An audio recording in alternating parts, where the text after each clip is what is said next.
Hello everybody, thank you for joining us. This week's Sheer Isolation is an obituary which is dedicated to Dave Young, who passed away last week. I will hand over to Kieran because Kieran knew Dave very, very well. So I will let you give a bit of a summary. I knew him since about 2004, 2005. He took over the Vic in Swindon prior to it being turned into his vision. So he inherited this venue, which was famous in Swindon for being a venue that lots of metal bands played.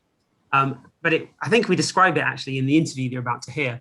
But the stage was, so the room was like a rectangle, but the stage was on the long side. So it was a really short gap between band and crowd. So you've got more people to the left and right than you did in front of you. It's crazy. I saw one really heavy metal show there before Dave took it over, and Dave gutted the whole thing and started again and made it really sensible.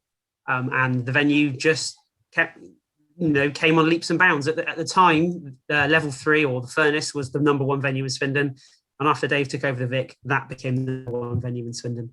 So obviously the inevitable news came through on Sunday that Dave he passed away, surrounded by his family at home, which obviously is devastating for so many people. He meant so much to so many people. But it was inevitable. We kind of all knew it was going to happen. He had cancer, which is common knowledge. People know this. He was given a couple of years to live. He outlasted that. He came over to the Neilge in Chippenham. He saw me. We did a show together with Anna, and it was lovely. And I was talking to him right up until the last few days, texting him, just talking about music and people, asking for memories and people and stuff. And he was still replying right to the last minute. So his loss will be hugely felt.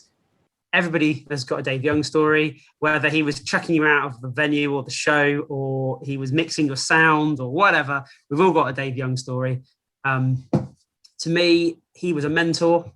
He taught me an awful lot about what I know now. Certainly steered me in the right direction on a number of occasions. And also, he was one of the very first people to employ me as an sound engineer. So he put a lot of faith in me. He had a lot of belief in me. And I was able to reward that with good work. And the rest, they say, is history. Incredibly sad news. I am devastated. Even with him being sick, you just assume that he's going to, people are going to be around forever and you're able to do all these wonderful things. Alas, I was not able to. If you're hearing this and you're aware of Dave, but weren't aware that he'd passed away, there is a JustGiving campaign so that you can donate money to the cancer charity that looked after him, the hospice that Gaz Brookfield has set up. There's going to be a bike ride for all the bikers out there that knew Dave. So you can go on a motorbike cavalcade, which I think is really cool. I don't think I could go along with it on my scooter. I don't think that would kind of fit the bill, I'm afraid. I can only get about 35 miles an hour. But if you're into that, then there's going to be one of those being organised by a few people in Swindon. So I encourage you all to go, share your memories, share your stories, because I think that's really important. While someone has died, they live on in your experiences and your memory. And as my friend Gail recently said, the people who teach us live on in our work. And I absolutely know Dave taught me an awful lot. And as a result, his memory will live on in everything that I do musically for as long as I continue to do music. Thank you for that, Kieran. That was lovely and touching, as I was expecting it to be from you. Thank you for that. Now, Dave did join us on Sheer Isolation last year, and we did talk to him for quite some time. We've got just under half hour's worth of interview that we can share, and we're going to do that today. We're dedicating our entire show over to replay the interview that we had with Dave last year. Yeah, and we start the interview. Kieran asks his favourite question about where he first met the guest, and that was obviously doing sound for the Vic and the 12 Bar. We'll start off with Dave. Can you remember when you and I first met? No.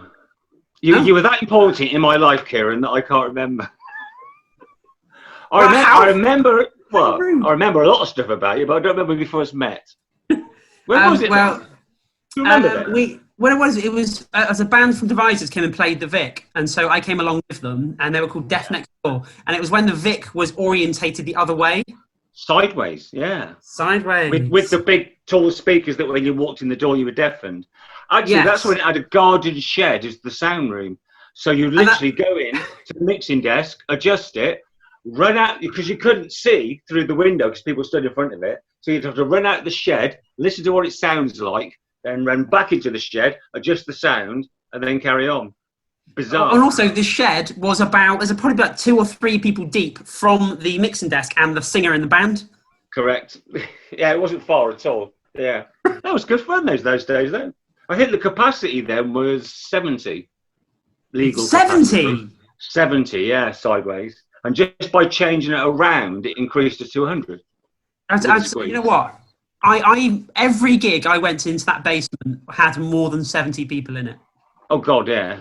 I mean, when we took the Vic over, which was December the 17th, 2004, because the first band we put on was Lunar Mile, and Lunar Mile, I found out about them. Lunar Mile is Tony Iommi's daughter, Tony Iommi from Black Sabbath. Yeah, wow. So I found out about her, and that is the only reason we booked him. I was hoping Tony would turn up, and in fact, I spread a rumour around that Tony was turning up to see his daughter play in the band. So it was rammed, it was packed. She was really miffed about it because she said, "Who's been telling people who I am?" Because she was trying to make her band successful without telling people who she was. And I just said to her, "Look, I'm here to fill the room, which I've done. Your job is to make them come back and see you the next time because you're good." Yeah. So, and she was all right. She was really nice. She was really friendly.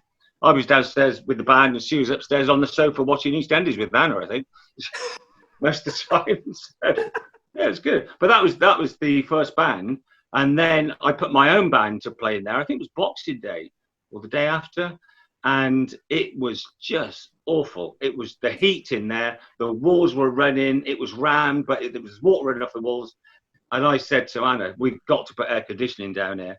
So we put air conditioning in before we even changed the layout, which looked odd to people because in one of the walls, there was a beam and then there was an air conditioning unit 2 foot from the wall, blowing cold air against the wall, which people couldn't understand. But of course, that wall was coming down in the future plans. So, and then of course, within a short time, we I think about a year and a bit, I think we started the plans to change it all.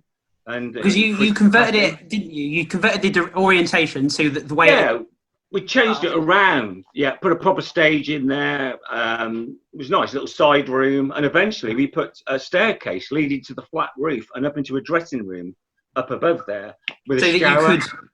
We had a shower. The main reason being so the bands didn't have to walk through the crowd to get on stage; they could actually come down from backstage.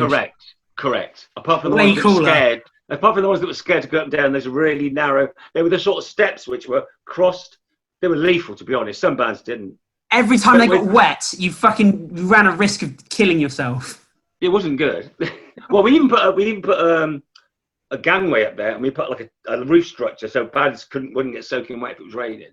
But I mean, some bands wouldn't use it. I mean, we had, as you know, Ed Sheeran played, and he didn't want to come down through the dressing room thing. So what he did was he went out through the bar, out the front door of the pub, ran round the side. Someone rang me to say he's outside the fire doors. I had someone stood by the fire doors that opened them, and he then just jumped in through the audience onto the stage and started playing. So, hey! Yeah, something like that. Well, you couldn't hear him actually. There was just girls. No, of course you couldn't. It was like a Beatles gig. I remember that gig really well because, no matter where you were stood in the room, you could see all the way through to the stage because all the girls are so young. It was just absolutely. Well, it was so packed that what we did was I set up a camera, and we actually transmitted it to the front bar, and I rigged up a PA that I linked the house PA to, so people could come in the bar and actually watch it on the TV screens. So it was cool. It was a good gig. What a gig to get though. I mean, I got it from another promoter, but it was a great gig to have. And I can turn around and say, now I've done the sound for Ed Sheeran. But he was a genuine nice guy, though. I mean, you'd think he'd be full of it, but he was lovely. He smoked like a trooper at the time. I bet he doesn't. As soon as he finished playing, he couldn't. He literally jumped off the stage, ran out the fire door, and I thought that's the last we're going to see of him. He's going to go off with his manager and the support act. There was 3 of them travelling, that was all, on this tour. And I thought he's just going to be gone. But he just ran outside desperate for a cigarette. So he ran round to the front of the pub and literally bummed a fag off somebody and spent, I don't know, hours out there. I think everyone in Swindon had the picture taken with Ed Sheeran that night. Facebook the next day, everyone was changing their profiles to them with Ed out the front of the pub. But he did. He stayed and chatted to everybody, so which is nice. That was the very early days, wasn't it, of Ed? Oh God, yeah. By that point, you are a massively established venue. You've already done incredible things. Have you got? Give us a crazy story from your early days. Loads of times. I mean, we had an incident where there was some guy kicking off about something or other, and I was going to grab him and just throw him out because I can't be putting up with that. And Alice went, no, I'll deal with it professionally, do it correctly. I went, all right, then whatever. That's why I'm kind of doing the same. About 20 minutes later, she come back. She said, right, I don't give a shit what you do. Get him out of there. So I grabbed him by his collar, by his arse from the venue and marched him through, kicking his arse. And he's going, I've never been treated like this before. And I go, you've never been here before. It's not really professional attitude, but it was good fun. You taught me to keep idiots out, that you kept your prices slightly higher. Yeah, it worked most of the time. I mean, people would come up to the bar and they say to Anna, they say, why are your drinks prices so high? And she said, well, that was to keep the idiots out, but obviously it didn't work on this occasion. But it's the same principle, isn't it? At the end of the day, we put a lot of stuff on, a lot of stuff you pay for, a lot of stuff that's free. And I think the beer prices reflected what we did. People didn't come to the Vic because it was cheap beer. They came because they knew there was something on every night, and it was always a good night.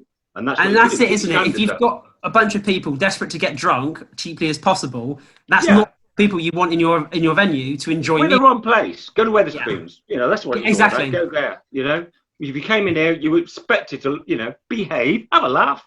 We all have a laugh. Everyone has a few drinks too many sometimes. You know, I've taken loads of people outside and sat them on the windowsill, feeding them pints of water to sober them up. And if they sober up and they behave, they can come back in. But, we all have a drink too many sometimes. Me included. Let's talk about some of the bands then. I want to get stories out of you because I know you've got loads of stories. Like when I taught you how to do the sound. That's perfect. Who was the band? Can you remember who the band were? Yeah, but I'm not going to say it. Okay. Okay, there was a band. Yeah, it was a band, and you were new to doing the sound for us, and you were, I think, trying to impress us how good you could do the sound. I was working at the 12 bar doing the sound, and when I came back, because the Vic had a later license, was still going, and I think the band were still playing, and we don't, it's fine down there. And you're doing the sound, and I came in, and you said, look, I've done what I can do. There's nothing I can do to make it sound any better. And I said, well, you can't polish your turd, mate, because the band were awful. You said, but you can roll it in glitter. You absolutely set me up because you knew the band were awful and you thought, Kieran can do that one. Yeah, but that's why you're there. And I was at the 12 bar with the good band. That's actually one of the best things that ever happened to me because obviously it gave me all those really difficult experiences that made me a better, engineer, better communicator, whatever. If it would have been easy, I wouldn't have learned anything. Well, Gaz Brookfield was our sound engineer. Yes, that's right. And I took over. He worked for us for ages at the 12 bar, but all Gaz wanted to do was support the bands that were playing. Of course, we had some of the bigger names at the 12 bar at that time. So if you had someone like Newton Faulkner, who was turning up and playing, Gaz was like, oh, can I do this? Can I do the support act? And I go, well, yeah, but you're doing the sound. So how are you going to do that? He said, well, I'll just set my own sound up, roughly, because it doesn't matter.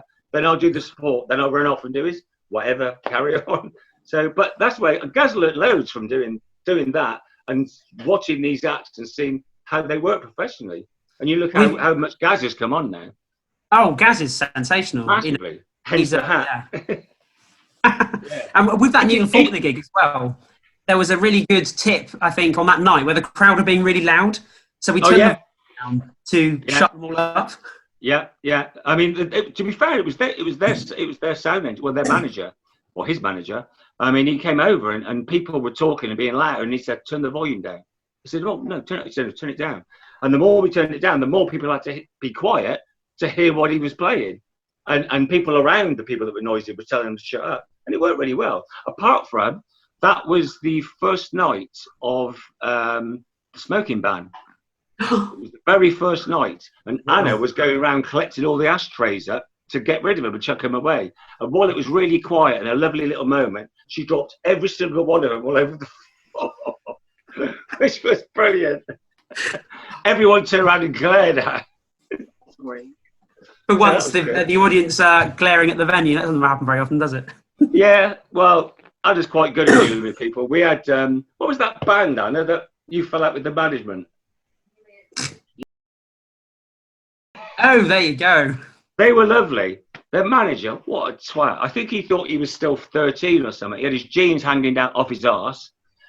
He was probably mid-30s, 40, I don't know. But he had his trousers hanging down his knees. And he's been a real arsehole with Anna. Anyway, one of the staff came up to me and said, Anna's having a problem with their manager, and she's in the kitchen with him at the 12 bar. So I went into the kitchen thinking, marching in, I'll sort it out. She's got him pinned against the wall going, telling him to act his age and grow up. The band were lovely, but he was a twat. Some of the managers were twats. I mean, we had the Damned come and play, and sometimes the promoters wouldn't give you all the information, but the Damned came and played, which is amazing to have a band the size of the Damned come and play for us.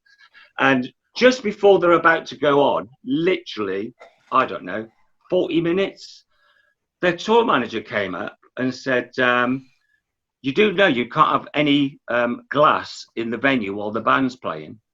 I said, what? He said, you can't have any glass in the venue while the band's playing. I said, we've only got glass. We don't have any plastic glasses. Why didn't you tell us this before? Well, I did tell the promoter. At this point, the promoter's slinking off out the door because he hasn't told me. And I said, well, look, I'm having a massive stand-up row with him. I am not going to stop people taking their drinks in there. I said, we're only making money from the bar. I'm not making money from the venue. The promoter's making the most of the money there. So it's not happening. I'm not even going to bother putting it on if I'm not going to make any money. What is the point? The promoter's cacking himself because he's obviously paid up front for it. So while we're all arguing, Anna sneaked off to Tesco's and literally got a trolley and bought every plastic glass they had. And we had people stood at the door, and as they're going from the front into the venue, everyone's pouring their drinks into plastic as they're going through. I hope you charged the promoter. Oh, yeah, we charged him with the glasses. We took that off his bill at the end. Too right. Yeah, damn right. If they told us before, we could have sorted it. Yeah, of course. Yeah, to tell us just before, you're like, Christ. But there you go. That's promoters for you, Kieran. Hey, I don't think you ever had a problem with me. No, not at all. No, that's true. You used to record some of the gigs, didn't you? And you went through a phase of recording shows, and you recorded a couple of mine. One of them was the Frank Turner show that ended up on the download. Yeah, that was really anniversary of his album. They released yeah. Yeah. That was my name's on there now. Engineer. It is. So yeah.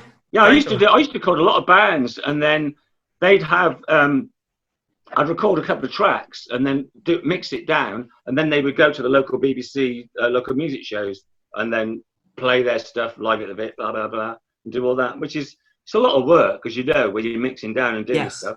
But it was everything to do with promotion, obviously, to keep the place up and running and keep the name everywhere. Every time that's played, it does say live at the Vic, so it's that constant reminder of how significant you are to the scene. Yeah, exactly. But that's what it's all about. I mean, it's all about contacts, as you know. And if you put one band on, you get the opportunity to work with another band, etc., etc., etc. And that's the way it works. And, you know, when we sold the 12 bar and just carried on just maintaining and doing the Vic, because people liked the way we worked, they still put some of those bigger names on at the Vic. You know, we had acoustic levelers, didn't you? Oh yeah. Well, they came and played the Vic, and then they played the 12 bar as well. But we had the guy from which one was it? Sorry, Squeeze. Yeah, Glenn Tilbrook. Yes. Yeah, he was due to play the 12 bar, but we'd sold it, and it had not been promoted at all. There was no promotion, no ticket sales. So I think it was 4 or 5 days before, less than a week before, the promoter came up to us and said, look, any way you can move what you've got on that day and put Glenn on, because it's just not selling. And I know you'll do something with it. So, okay, then we took the gig on. So we even paid someone to stand outside the 12 bar and guide people that had got tickets to come to the Vic, which then they called the police.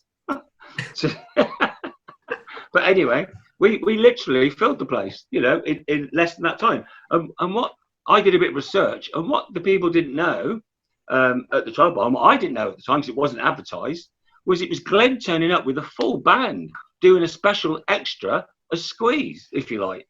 Wow. Yeah, he turned up with his own drummer and some other instruments, you know, and other people, and so the support act joined them, and they put a band together and played squeeze stuff, which was amazing. And in fact, they also did a CD. They recorded it live. They patched it to the desk and did a live CD that night that you could buy at the end, you know, within half an hour at the end of the gig. The covers were pre-printed. The set list was the same for the tour. Here's your CD live at the Vic, which I've got a copy of. So that was an amazing thing. So fancy losing that gig just by not promoting it. It was costing the venue nothing. But then again, that happens a lot, as you know, with venues. They just don't put the work in and don't. It's not, you know, it's hard work. You've got to promote it. Well, it is hard work, and you know, you ran the bar, but you also the sound engineer, and Anna ran the bar, but she was also your accountant. So you're wearing different hats. Oh yeah. We do totally different things. Anna was doing all the accounts and making sure everything ran smoothly. My job was to get people in and do the promotion. Well, bands and bullshit, she called it. My job was bands and bullshit. I know hers was everything else. You know what? That should be your business card. Bands and bullshit. It should be bands and bullshit. It was a lot of bullshit. Yeah, there was a lot of bands. But it's all part of it. I mean, if there was an event, if there was a quiz on, you know, I would host it. If there was a Wacky Wednesday, I would host it because you've got to get, you know, people knowing who you are. Anna was always behind the bar. She was always there front of house, you know, regardless of the manager. Linda was there. Anna would be there as well on the big nights. So everyone knew who we were, what was going on. And that's a good thing, you know. People need to know who's who. So obviously you've done a lot of rock and roll. How many times has your backstage been trashed? Quite a few. In fact, it got trashed. I can't remember the band now. One of the Swindon bands, we weren't there on the night. We came back and we let them use the dressing room. So they decided to graffiti all over the walls of the dressing room because they thought it was cool. They thought it'd be cool to do that. So unfortunately for them, they left all their equipment on stage, ready to use for another gig the next day and pick it up. So we were literally going there before we went on holiday for the week. I got all their equipment, locked it in our sheds. And then when they phoned me up and said, where's all our stuff? I said, well, it's all locked up in the dressing room. And when you've gone in and fully decorated the dressing room, you can have it back. They said, well, we've got a gig tonight. Well, not your gear, you haven't, because you're not having it until you've painted the dressing room. You're not having it back. Oh, fair enough. I mean, you give them the privilege of using the dressing room because they think they're a big band. Well, give it some respect, you know. Yeah, right. All the names or bigger names that played there are grateful to have somewhere nice because they're using it for somewhere they've been travelling. They're on tour. It's nice to have somewhere with a nice comfy chair and a telly and a fridge. A shower. Exactly. Yeah. And you look after them. And that's what it's all about. I mean, a lot of bands have stayed in the rooms at the 12 bar. You know, we've looked after them and they stayed the night. What was the bands that played a gig, left a bass guitar there, a really expensive bass guitar, and then a year later and picked it up? I nearly kept that. We had it was Metallica. It was the Metallica tribute. But anyway, I went to the kitchen and this was weeks after they played, and stuffed down against a cupboard was a brand new Fender bass guitar. I mean, it was absolutely brand new in a lovely case, everything awesome. And I think it was a cow cupboard, a cow skid case. Anyway, I kept asking around anybody, and there was a couple of personal things in it that wouldn't have been in a normal case. So I kept asking around, whose is it? And one goes, oh, it's mine, it's mine. I goes, okay, then what was in the case? Oh, it's not mine, really. It's not, you know.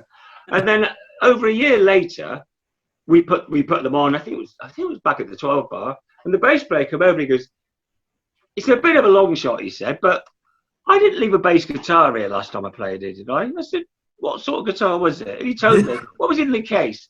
How did you wait over a year to come and claim it was yours? He goes, we do so many gigs, I didn't know where it was. I didn't know what to do. But yeah, so we found that. But even the guitar head that I use now with the Chaos Brothers was found in the 12 bar, left in a cupboard. And we never found whose it was. Oh. So, And in the Vic on the wall is a Gibson guitar, Gibson Les Paul. That was found, left in the 12 bar. And 5 years later, one of the bands that used to play the 12 bar came back and played the Vic because the 12 bar was shut. And he walked in and went, "That's my guitar." And I went, "Sod off, that's not your guitar." He goes, "It is." He goes, "You look, it's wired differently. I've changed all the switches in there." And I took it apart, goes, "Bloody is as well." He goes, "You might have keep it on there. It's been there so long." And that was the guys from the Oasis tribute, Oasis and the Stereotonics. So that was there years. And that's still they were a hilarious band. They were a hilarious. They were. I did their sound once, and they do the Oasis. They did Stereotonics first, and they go off, and they'd have the gap, get changed, and come back as Oasis. So you get all these piss punters going, yeah, the Oasis band are so much better musicians than the Stereotonics. Like, mate, I know. Exactly the same band. I know. It depends if you like one or the other, isn't it? So, they're bloody good. And Paul, the front man, he's brilliant. He's so professional. Some of the tribute acts are brilliant guys, brilliant musicians, fantastic. Others think they are the people. And it's like, they're the band. Yeah, absolutely. Which is hilarious, you know. I mean, the Guns N' Roses one turned up to the 12 bar, had a massive row, punching, actually on the stage at the sound check, hitting the shit out of each other. And I'm stood there just watching it, and they came over afterwards and apologised. I said, "No, it's like the real thing. Brilliant. If you do that later on, that'd be really good." And basically, he said to me, "Oh, we've had such a big tour. They played 3 nights on the trot. That was it." Oh, yeah. Massive tour. No, massive tour. Yeah. I think they've gone a European tour because they've been to the Isle of Wight. That was it. Amazing. You're no longer involved with the Vic and obviously the 12 bar shout. Are you kind of glad, given the year venues are having? Oh God, yeah, absolutely. I mean, I feel really sorry for everybody that's having to put through all what's going on at the moment. But I think we timed it anyway. We've been left the Vic now over 7 years, so we've been retired 7 years, and I think the timing for me and Anna was right. We the 8.5 years we were there, we put everything into it, and the time we come to say that's it, that's enough. We all our ideas have gone. There's nothing else for us to do. Let's hand it on to someone else. But yeah, how people survive in the current climate, I don't know, because I know a lot of the pub companies are still expected to get full rent. And you're talking tens of thousands of pounds for a lot of these pubs. You know, it's crazy the amount of rent and what the bills are with the insurance and everything else. So how they're supposed to get through that, I don't know. Difficult times, I would say. Oh yeah, absolutely. Absolutely. Do you miss it though? Do you miss the sort of crazy buzz and the bustle? I don't actually, because I loved it and I wouldn't change anything that we did. Absolutely loved it, but it was time to leave. But there's other things to do now. I mean, throughout your life, you do different stuff. I used to do motorcycle racing. I play in bands. I do this. You move from one band to another. Did you miss that band? Well, yeah, you probably miss some aspects of it, but you think, I've moved on to something else now. So, yeah, I don't miss it. I really enjoyed it. I would never go around and go, "Oh, I'm glad we're out of there." No. Kind of are, but I wouldn't have changed anything. You know, me and Anna used to wake up so tired, we'd just laugh at each other, get up, go into work, because you do 14-odd hours a day at least, every day, 7 days a week, because everyone would say, "Oh, you're on holiday all the time." Well, we'd go on holiday 4 times a year, but we'd work all the hours of every day in between. Yeah. We're going to have to wrap it up now because we've only got a few minutes left on this Zoom meeting. That's all right. No worries. You can edit me out. But you've picked a track. You've picked a tune from Hip Root. Well, Jim's always been a good mate of mine, and we used to have Gary Stringer from Reef come and play with us in a band called This Is Them or Them Is Me. Anyway, and it was Gary and it was Jack, the bass player, in this band. And anyway, they didn't play Reef stuff, but they played all their new material. And Jim supported them and got really friendly with them. So when Jim released this track, Gary Stringer came along and did the vocals on it for him, which is amazing. So it's very cool. And Gary was such a lovely, nice bloke. So, but there's plenty more stories I can tell you another time. So, but yeah, well, I'm going to say, Dave, I'm going to say you've got to come back because I've still got stuff I want to talk to you about. The fake speakers, the drummers used to think they were monitors, and it's just spray painted on the wall. Yeah. I want to talk to you about the My Dad's Bigger Than Your Dad festival. There's loads of stuff I want to talk about. AC/DC tribute that had a wall of speakers and they're all fake. Yeah. Yeah, we'll come back to that. We'll gonna have be it back for another time. So sadly, the follow-up interview from Dave didn't happen. Never. Because he has. I think we were quite lucky to get the interview in the first instance because obviously during that period, it was during lockdown. Dave wasn't a well man, so we were very lucky to get him on a day that he was happy enough to do it and able to do it. And I know now he's talking to us beyond the grave, but I think it's really important to have that to go to and just remember that the guy that he was, he's hilarious. You wouldn't have guessed he was poorly from the interview, not at all. No, it's really funny because he's a very tall man and he was a very strong man. Remember that the first time I saw him after he had all his chemo, he was gaunt, by comparison. And in this video, he looks so much more healthy. He looks like he's, on the road to recovery. Yeah, he does look back to his usual self. So it was lovely to see. So it's not too scary to watch. It's quite a nice video, really. So for people who joined us halfway through this interview, this week's Sheer Isolation is dedicated to Dave Young, who passed away a weekend just gone. We are going to play the track that Dave picked in the original interview that we did with him last year. So this track is from Hip Root, Swindon band. I think they're a three-piece. Yeah, and this video was recorded with Gary Stringer from the band Reef, and it's called Shout Out. That's a great song to pick as well, because that's what we do in music, isn't it? We give people shout outs, and it could be because they're brilliant. It could be because they've done something great. It could be because they've died and they mean a lot to us. So big shout out to Dave. Forevermore. You'll always be in my memory, at least. Yeah.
Shimmering light, the starman has gone home.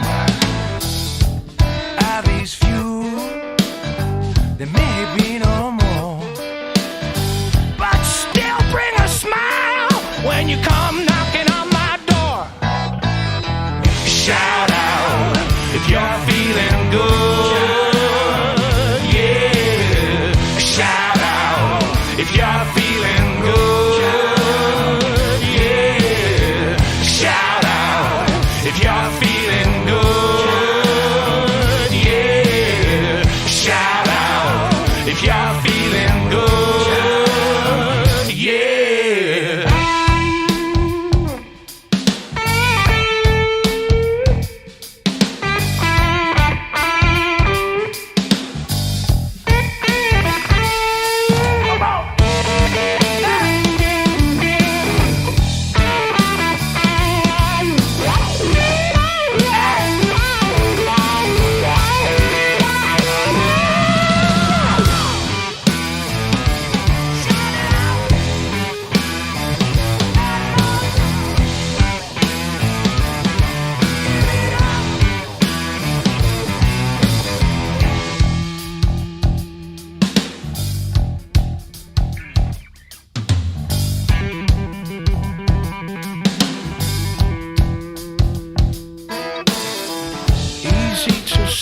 should not do, just a given fact. If we get lost in love, there may be no